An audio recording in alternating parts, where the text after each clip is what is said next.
All right, well, we'll go ahead and get started with our Bible study. We are in Provoking Proverbs. We are looking at the seventh and eighth commandments.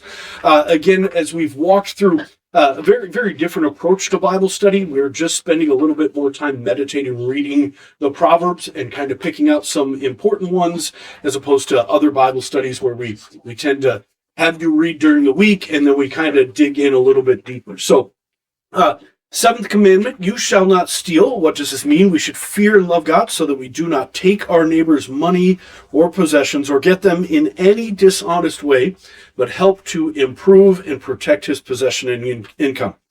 You know, when you look at the seventh commandment, we immediately think of taking, right? That's the negative side of things. But again, we have this beautiful picture of what it is that we're supposed to do.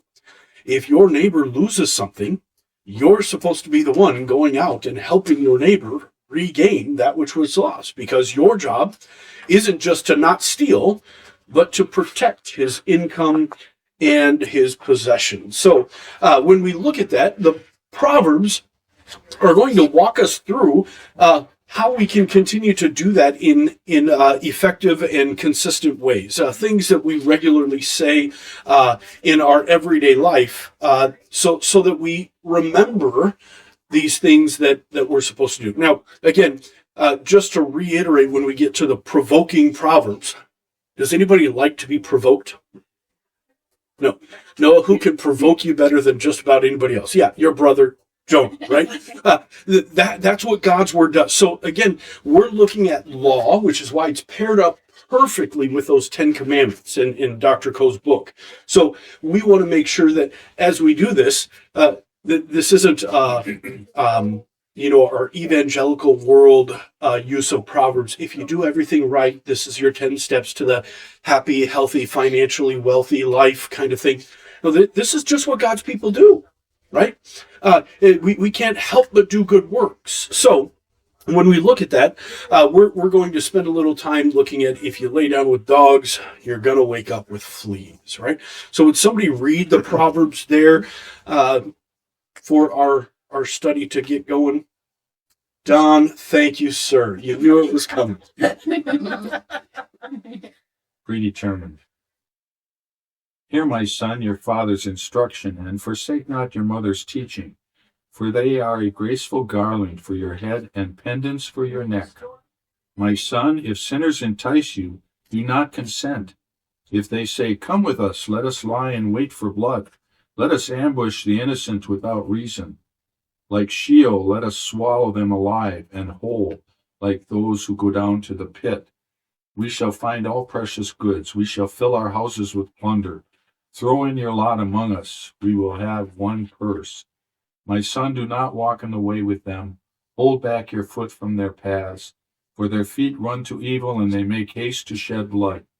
For in vain is a net spread in the sight of any bird, but these men lie in wait for their own blood.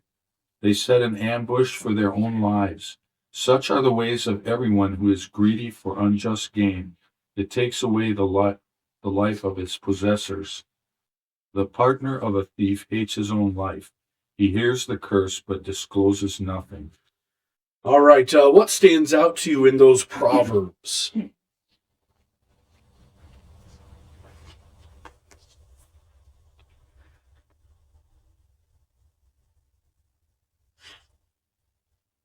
Again, I was a high school teacher. I'm okay with silence. But I'll ask the question again. Anything stand out to you?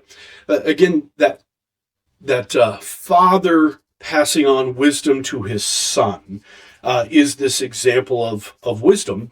It's Proverbs, right? Solomon passing on knowledge that he has gained, the wisdom of a father to a son.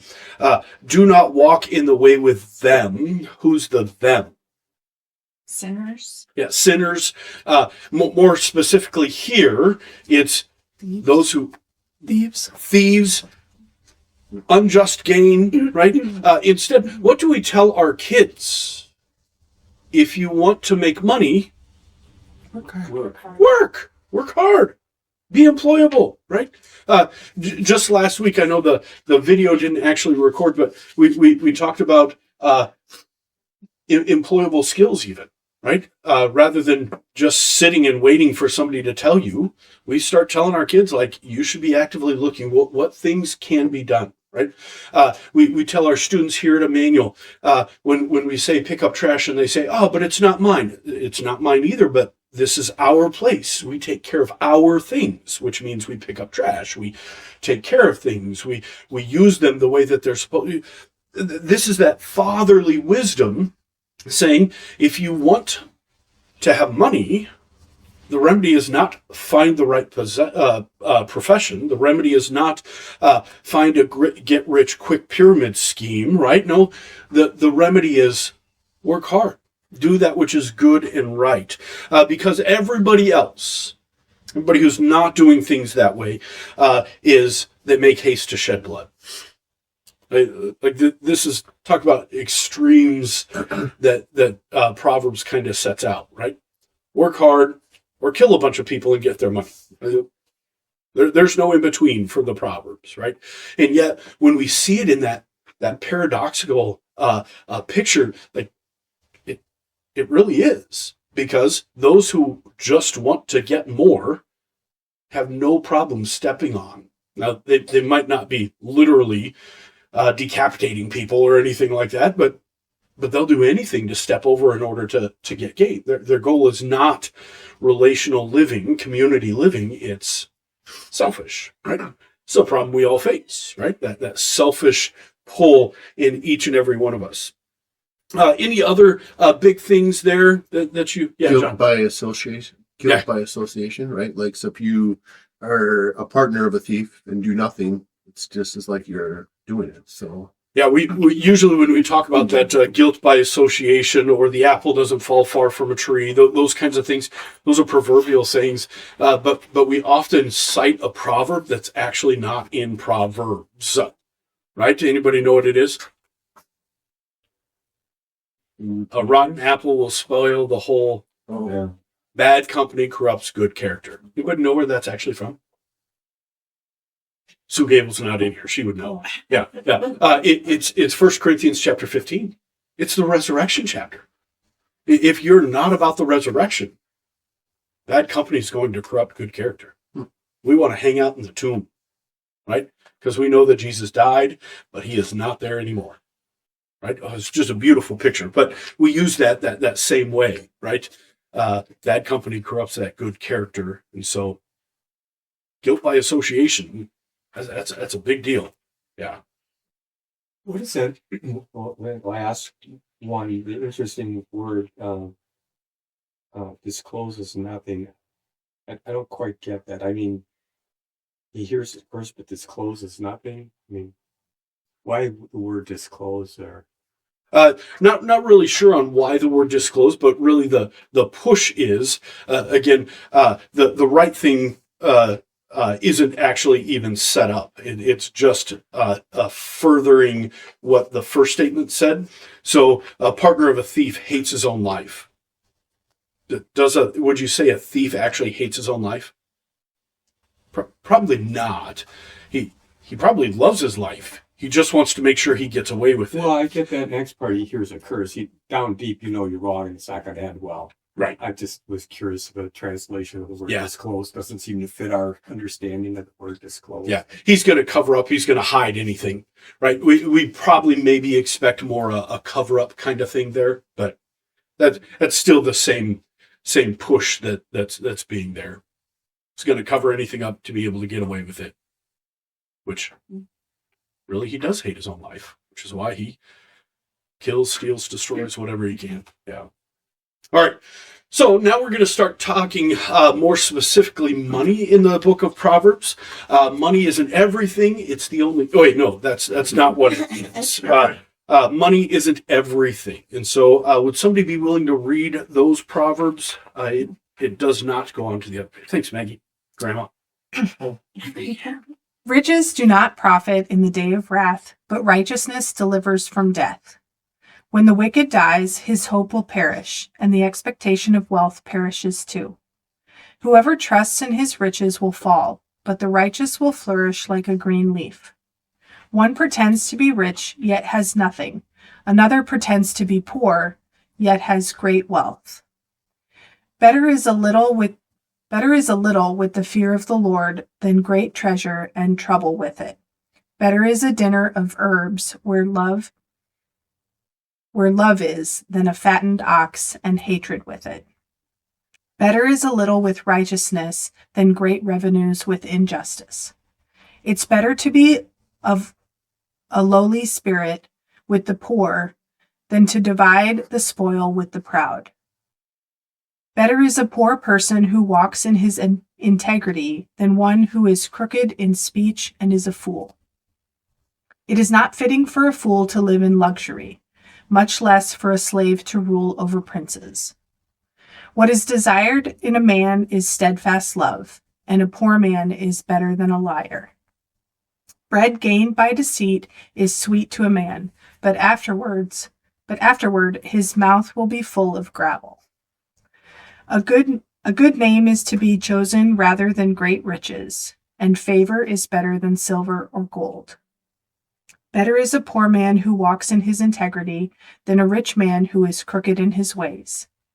A rich man is wise in his own eyes, but a poor man who has understanding will find him out.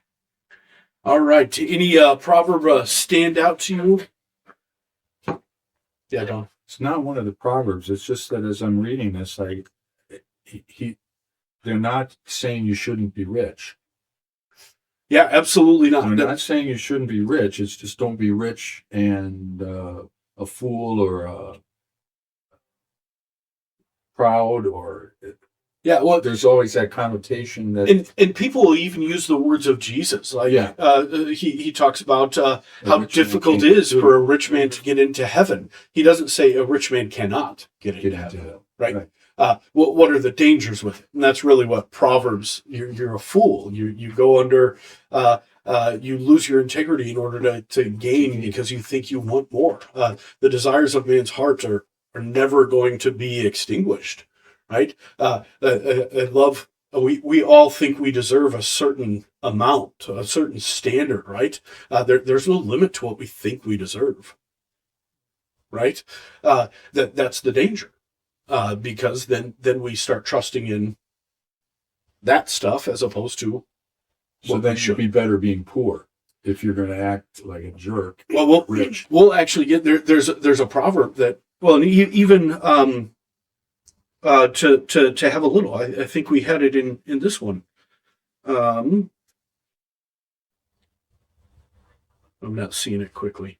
Is it the better is a little with righteousness than great revenues with injustice? Yeah.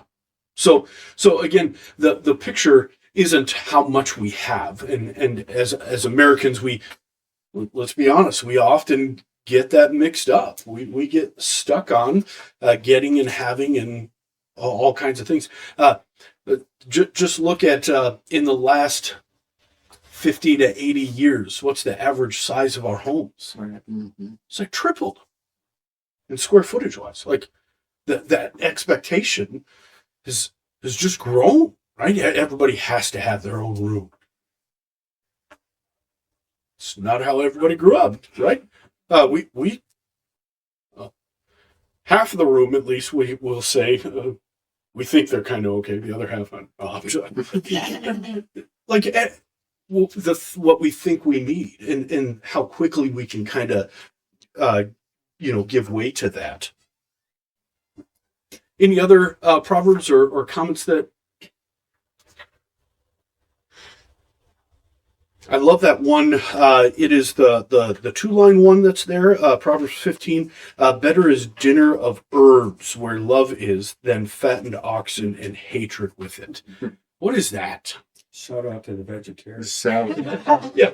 Clearly the Daniel plan is the right way to go. Vegetarianism, that's what the Bible teaches. Yeah. Thanks, Dean. That's a...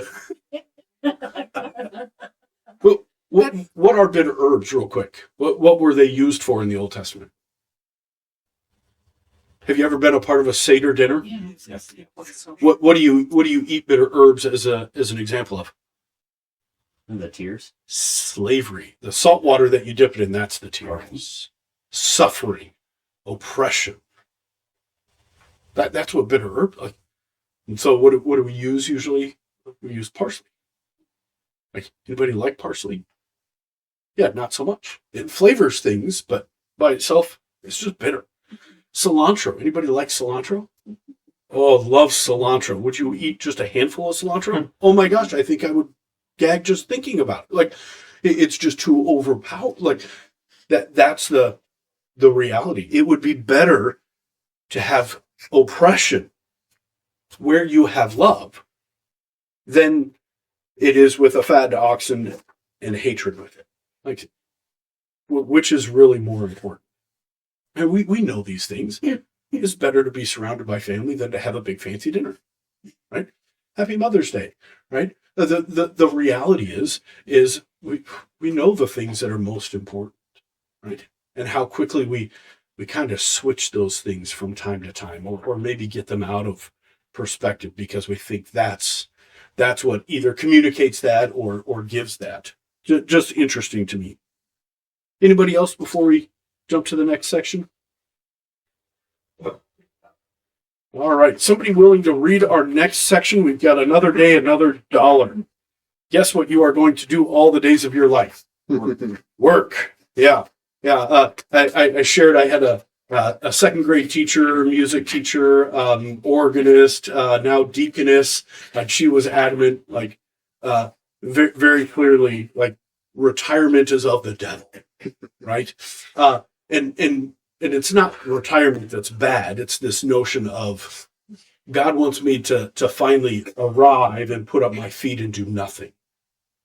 We don't retire from being God's people and doing good works. We don't retire from serving and caring for other people. Does it shift and change? Like I said, she was second grade teacher, music teacher, and organist. She's now retired from that and is deaconess, right? It just shifts. It just changes.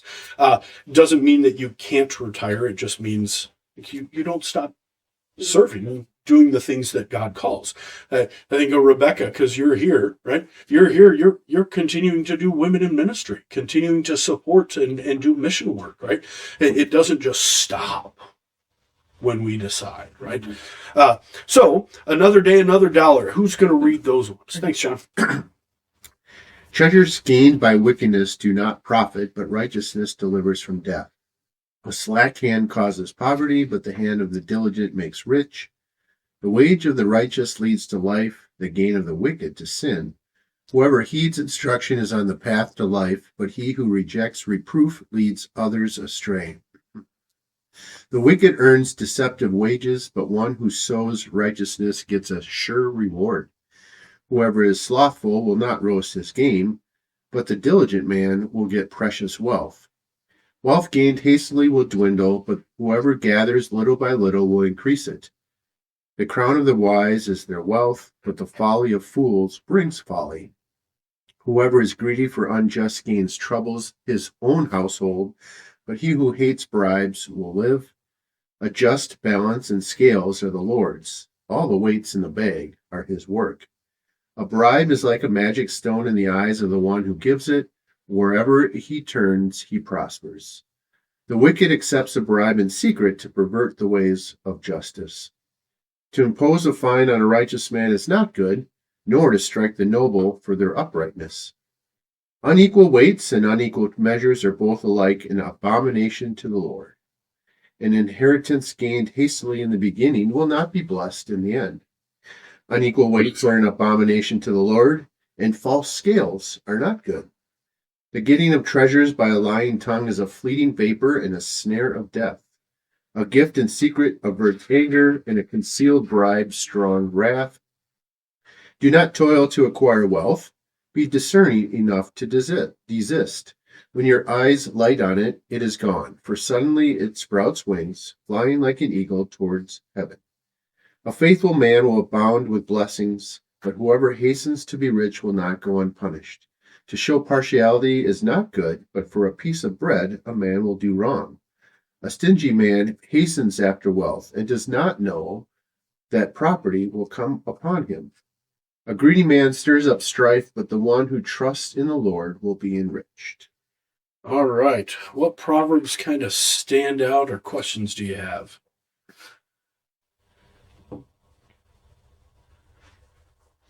You definitely get a whole lot of diligent hands make rich, sloth makes poor, right? Wealthy gained in haste will dwindle, right? But work hard over your life and it's going to grow. And we see a lot of those principles in general. Right? Don't cheat the system. Don't cheat this. Be honest. Even lottery winners. Yeah. You know what happens to lottery winners? They go broke. They go broke. Yeah, it's amazing. It's exactly what was that 13:11. Wealth gained hastily will dwindle, right? Because we just don't know how to handle it. Right? Not because I want to.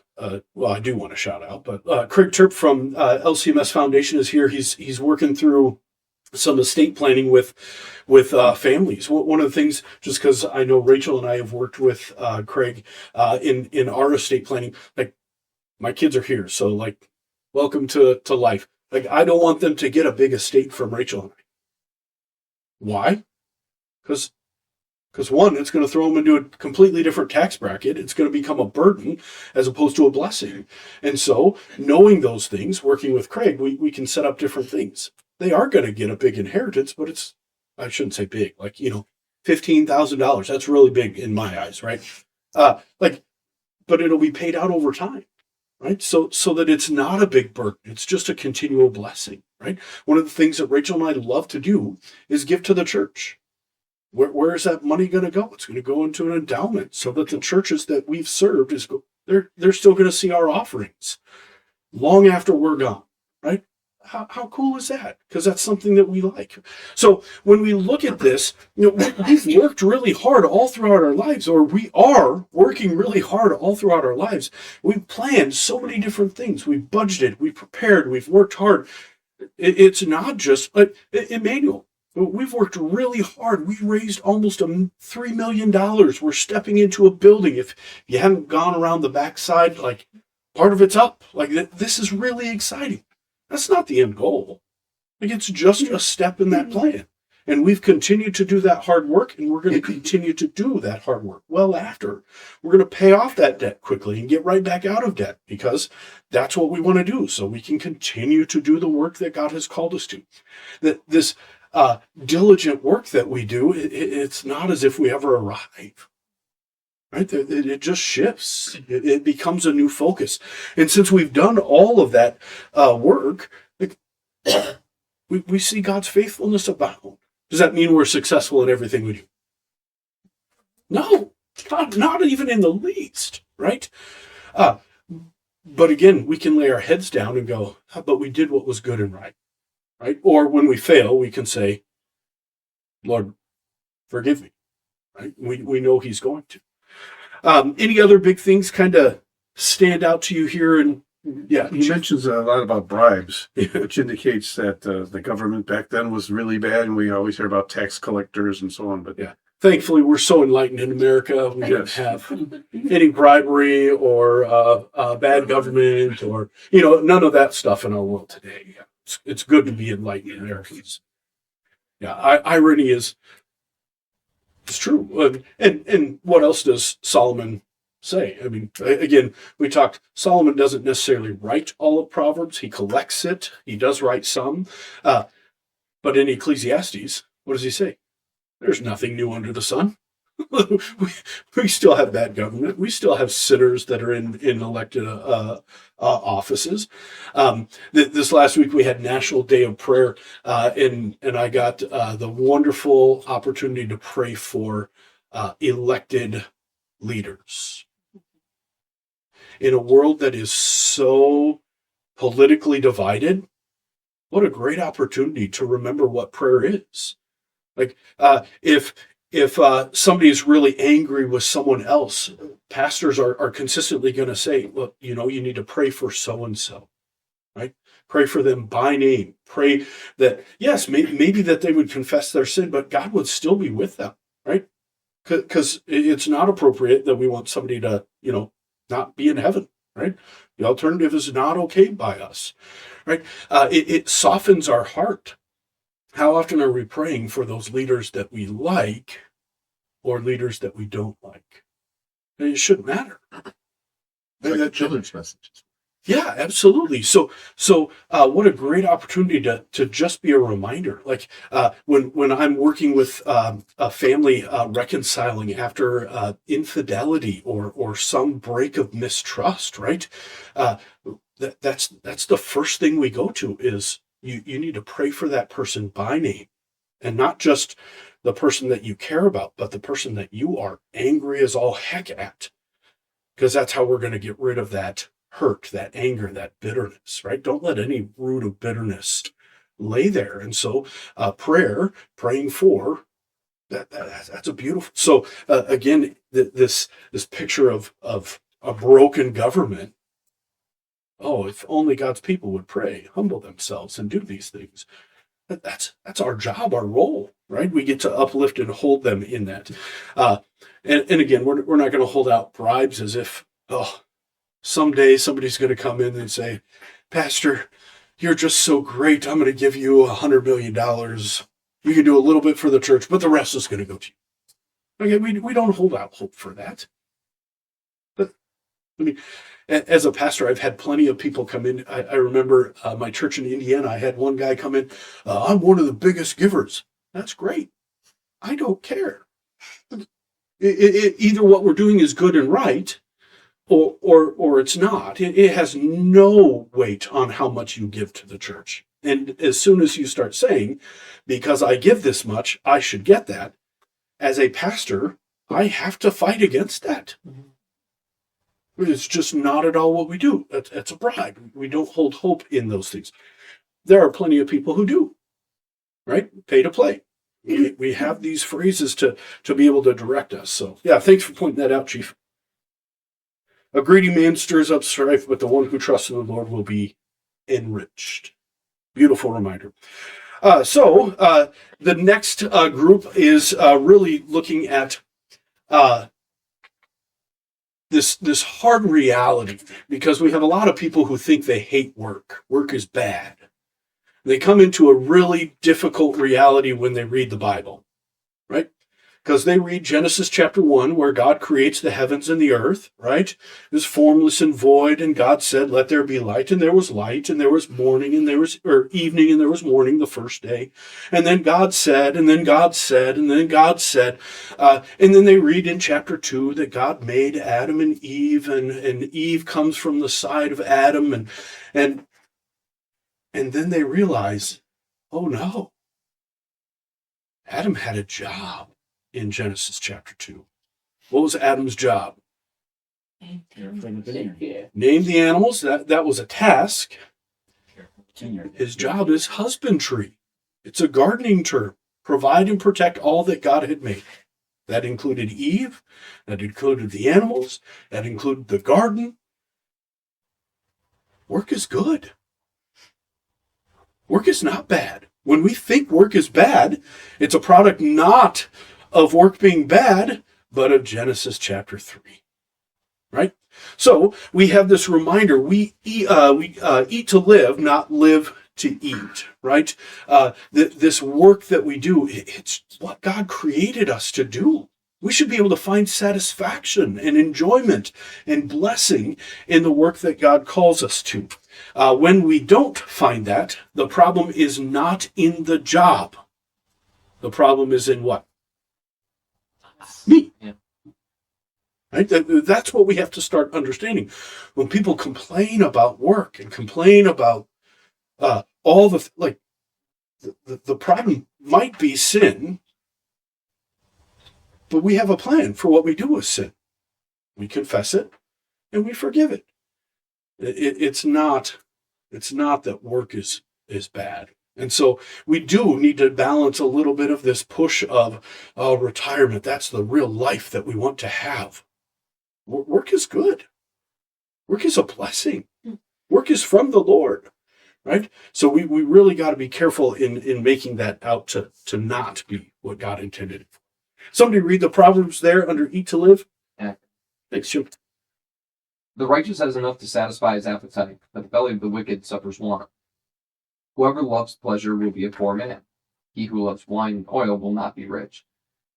Precious treasure and oil are in a wise man's dwelling, but a foolish man devours it. When you sit down to eat with a ruler, observe carefully what is before you, and put a knife to your throat if you are given to appetite.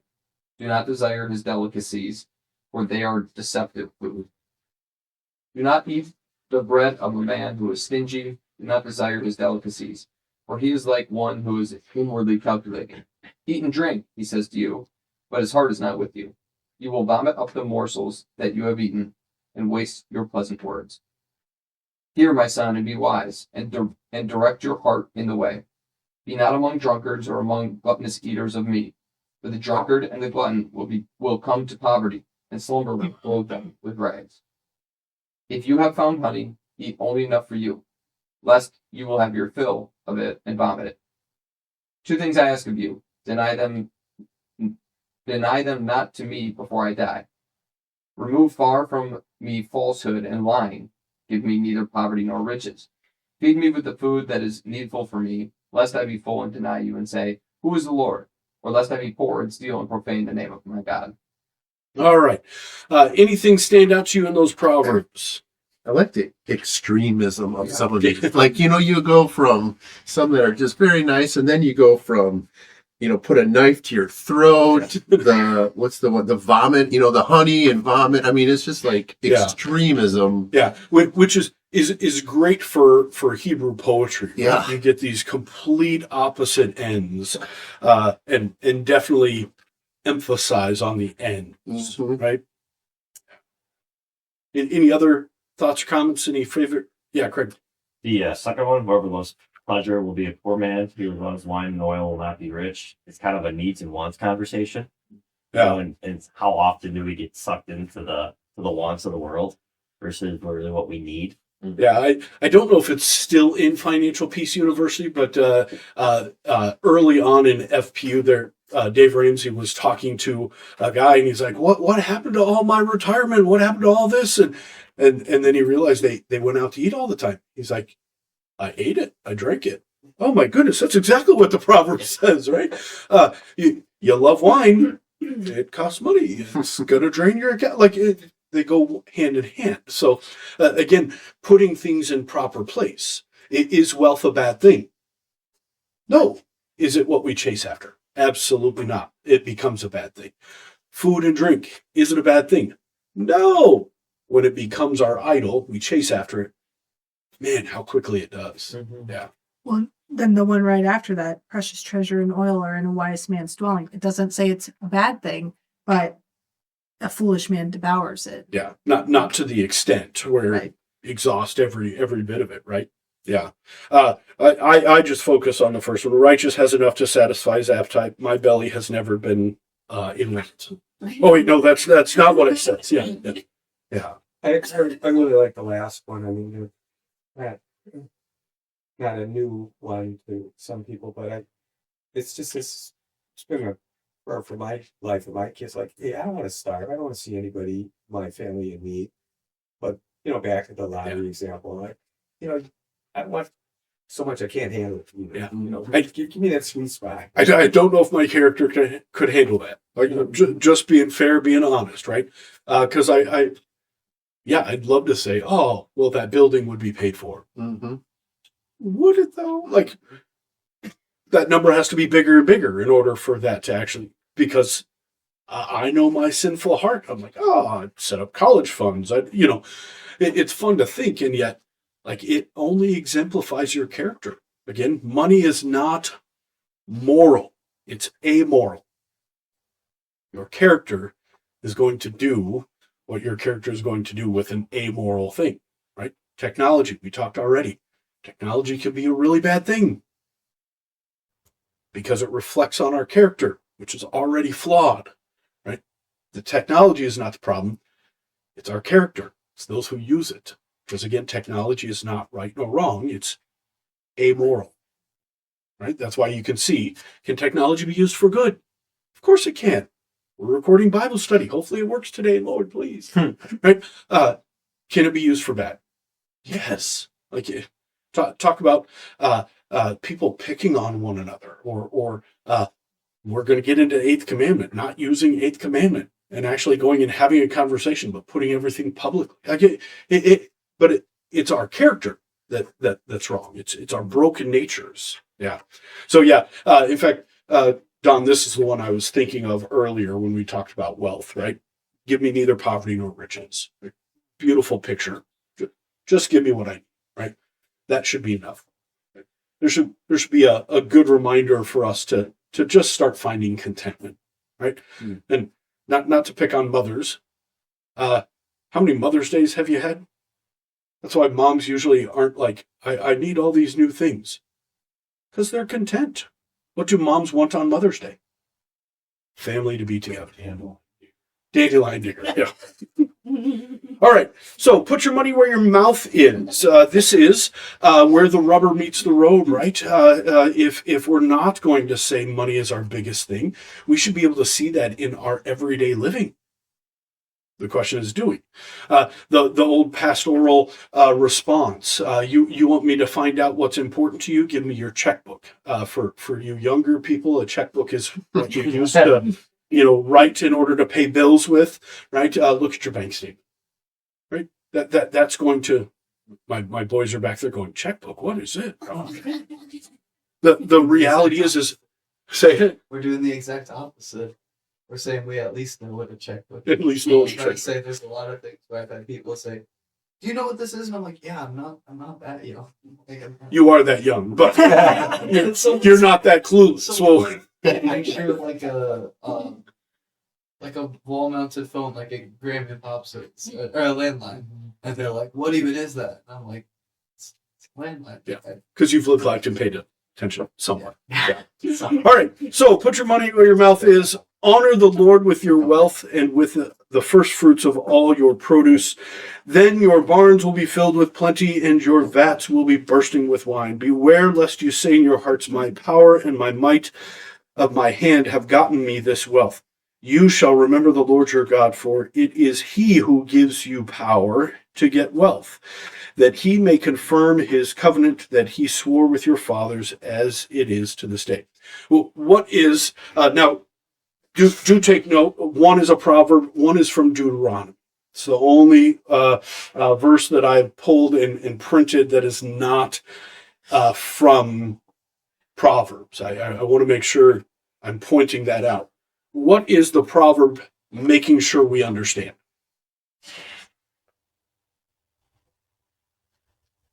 That the Lord gives things to you, so then you should return that to Yeah, him. but I work really hard to get my paycheck. But it's the Lord that gives. Yeah. Lord gives you everything. Right? Now, if we have that perspective that God has given us everything, when you have something given to you, what are you more likely to do? Give it back. Give it away. Yeah. Right? Well, I'll keep a little bit for myself, but I'm okay distributing it. I'm okay giving it away, right? This wisdom that he teaches us is very counterintuitive in our world today, because our world likes to say, I work hard for my money. Notice the pronouns. It's all about me. Notice what wisdom says. It's all about God who gives, right? Even so that I pulled out Deuteronomy 8, lest you say in your heart, my power, my might have gotten me all this stuff. By my own greatness, we have done all these. No, that is just a lie of our ego, our selfish, sinful desires, right? And that must die. So let's call sin, and then redirect to what we're supposed to. The Proverbs even tells you what you're supposed to. Honor the Lord with your wealth. How? With the first fruits of everything. Oh my goodness. What are first fruits? First and best.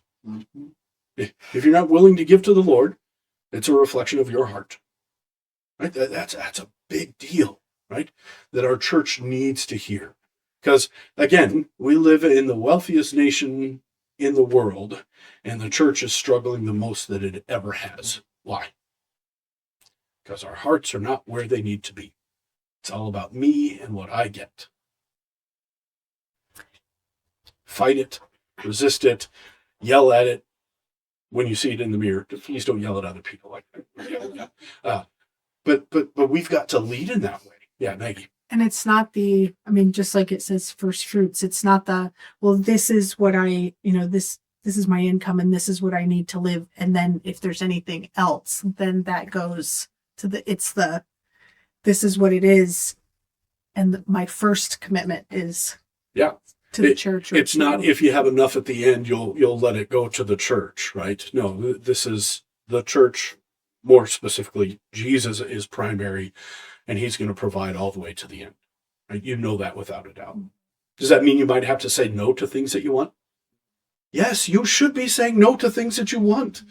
To have this mentality of I should be able to get whatever I want. That's 2-year-old mentality. Grow up, right, Pastor Steve? Sorry, yeah, Jim. Francis Chan, somebody gave this book on tithing, or he talks about tithing and giving, and one of the first things he says is, people often talk about giving 10%, but from the mindset you just said, you're actually keeping 90. Yeah. If you think of it this way, then you're going to be much more willing to give the 10 because you're excited about keeping the 90 if that's what your tithe is. Well, and if you really want to ruin people's thinking, right? Why are we limited to 10%? Right. I mean, that's Old Testament thinking, right? And so people jump into the New Testament. They're like, oh, he doesn't emphasize this 10%, so therefore we don't have to give to the Lord. What's the model in the New Testament? They gave everything. They gave everything. Oh no! Oh, look, should we go back to the Old Testament, please? Yeah, but it's terrifying because we think that it depends on us. Mm-hmm. Yeah, absolutely. Again, beautiful picture. It's going to show where our hearts are. No doubt about it. Yeah, great. Well, and I think the reminder. Sorry, do you need a quick reminder on what tithing is? I don't. But I do believe the reminder for all of us is, does God care about the percentage that we're giving the church, or does he care about everything that we're spending it on? Right. And I think that's what we get caught up on. We're trying to compartmentalize. This is what we give to the church today, and then whatever else I have left, I can do as my own. And God cares about all that too. That's being a good steward in those decisions as well. Yeah. To which then you speak with pastors who say, well, everything I do is stewardship, so I don't have to give to the church. Yeah, that's a heart problem, not a money problem. We can talk about the money problem, but we're going to address the heart problem first, right? Everything that you do should be done for the Lord, right? So to your definition of stewardship, doing God's things with God's things.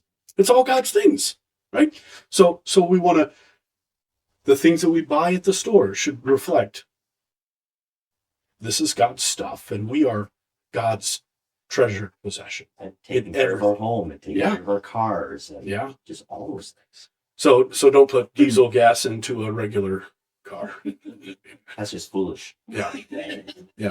I had a kid in youth group that did that. Yeah. Back in Iowa, and probably don't want to throw somebody under the bus. All right, let's go ahead and move on. The rich get richer and the poor get poorer. Somebody want to read those for us? A rich man's wealth is a strong city. The poverty of the poor is their ruin. The fallow ground of the poor would yield much food, but it is swept away through injustice. The poor is disliked even by his neighbor, but the rich has many friends.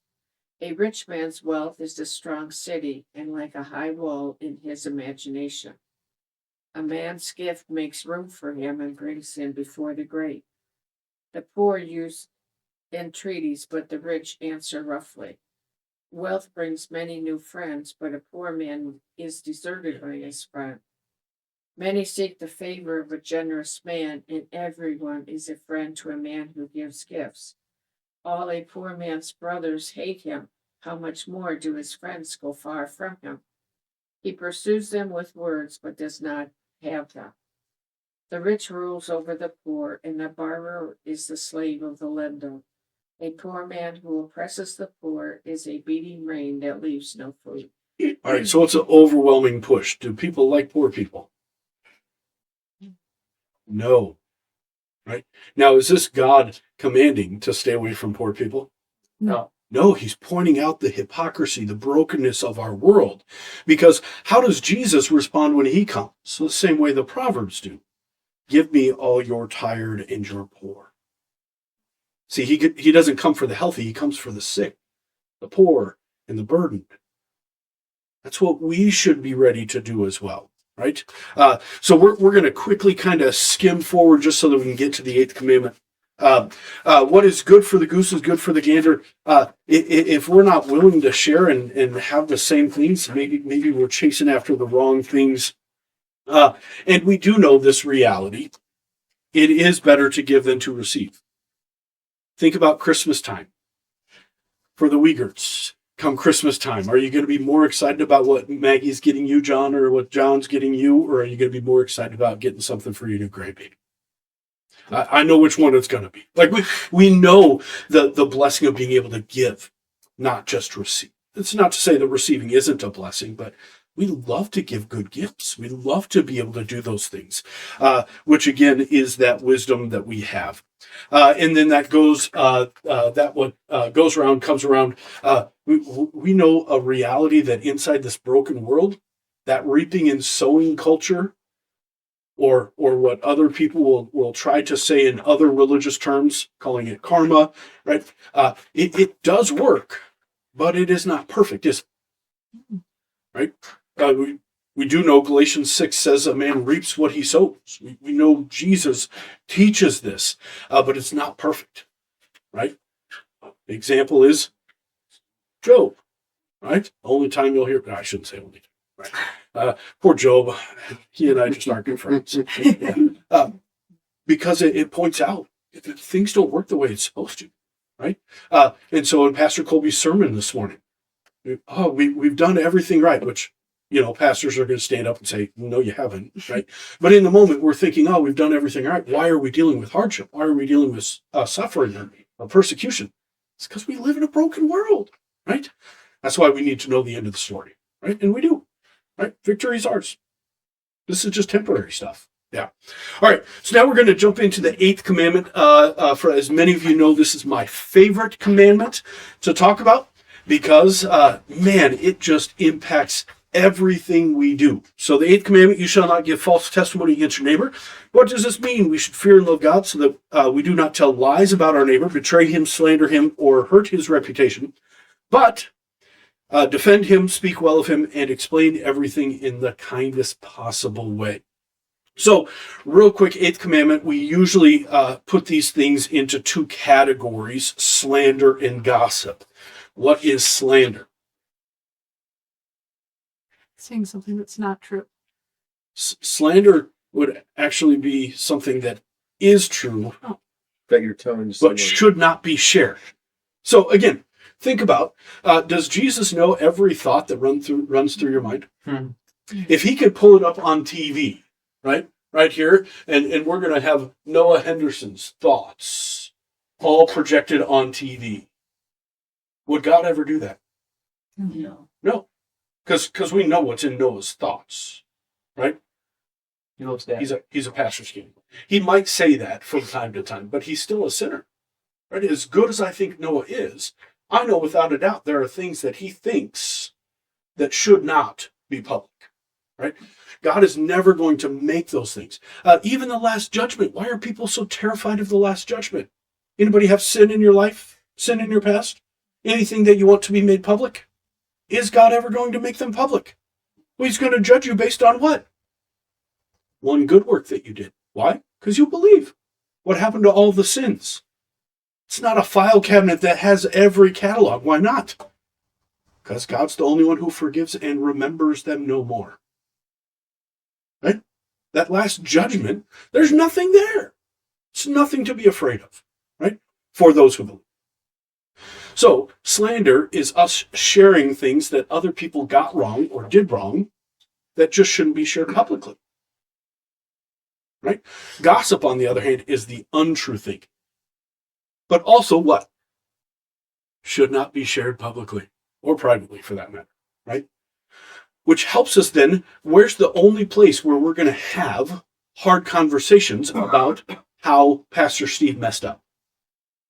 Yeah, you're going to come to me and say, Steve, you're an idiot. You're a poor, miserable sinner. And I'm going to say, you're right, Jim. I am. I got that wrong. Please forgive me. And Jim's going to say, I forgive you. yeah, he's not going to say it's okay. Oh, don't worry about it. He's going to say, I forgive you. Right? That's the power that's the plan that we've laid out. Right? When Jonah messes up, he's going to have a dad who's going to say, knock it off, pay attention in class, And Jonah's going to say, Sorry. Please forgive me. I forgive you. Right?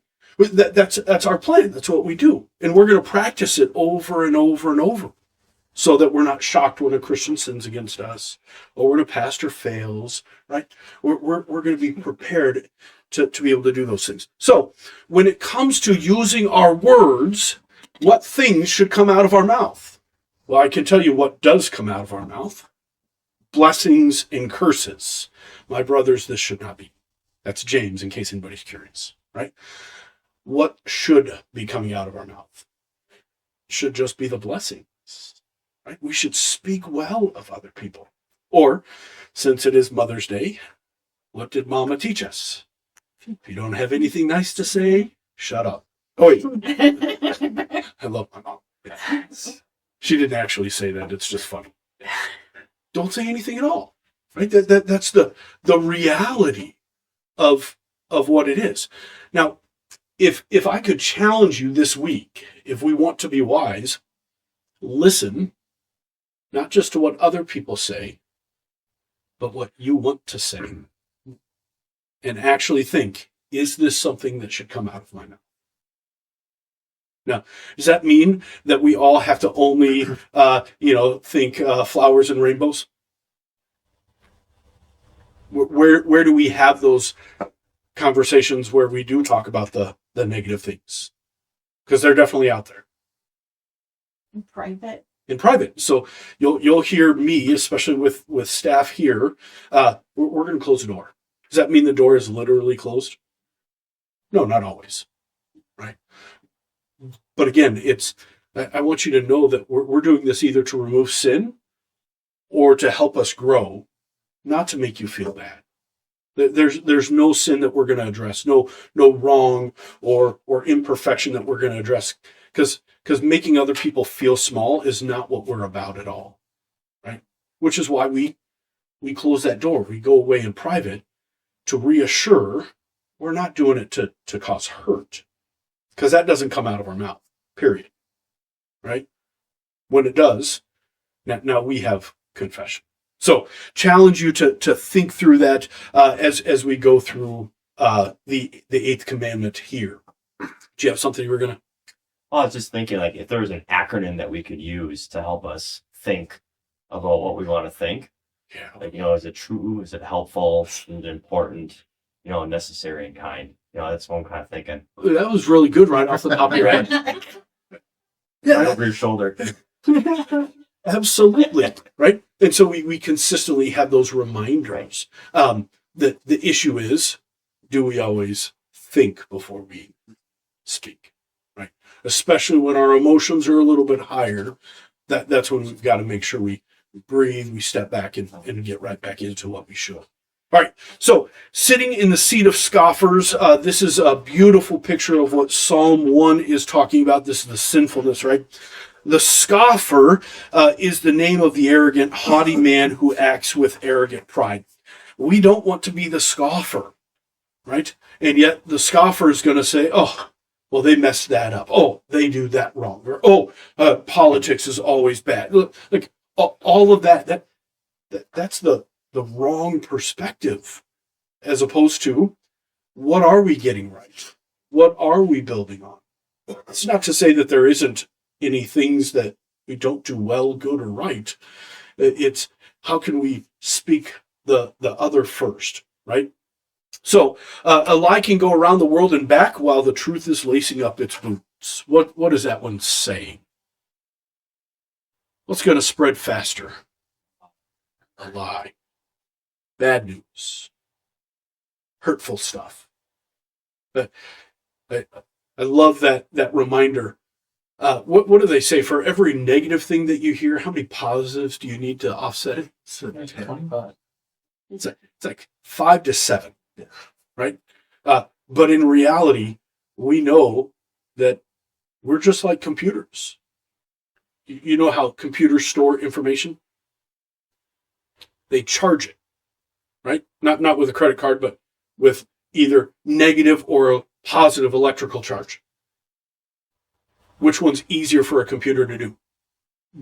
Negative.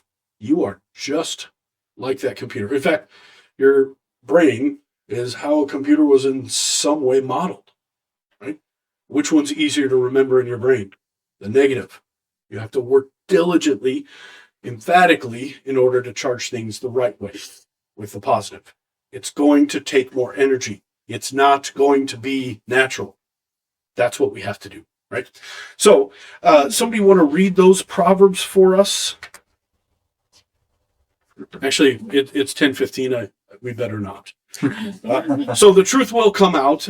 We do know the end of the story. I know Don is just devastated. So the 8th commandment, there are many more that are there. Feel free to read through those if you have any questions or want to comment on those. We'll do those right at the beginning next week. 8th commandment, such a wonderful tool for how we live in community with one another. It's more and more and more what we want to look like and do. So with that, if you would bow your heads and pray with me. Heavenly Father, we praise you and thank you for the wonderful gift that you have given to us in our tongue. And yes, we know how difficult it is to tame that tongue, but Lord, we pray that by your Spirit and your power, you would help us speak those blessings and use that tongue for the building up of the body of Christ and the proclaiming of the salvation he has won for us. We pray that in all the things that we do, that you would give us your wisdom, that it would reflect our faith in Jesus. Pray that you'd be with us this week and bring us back next week to worship and grow in you. In Jesus' name. Amen.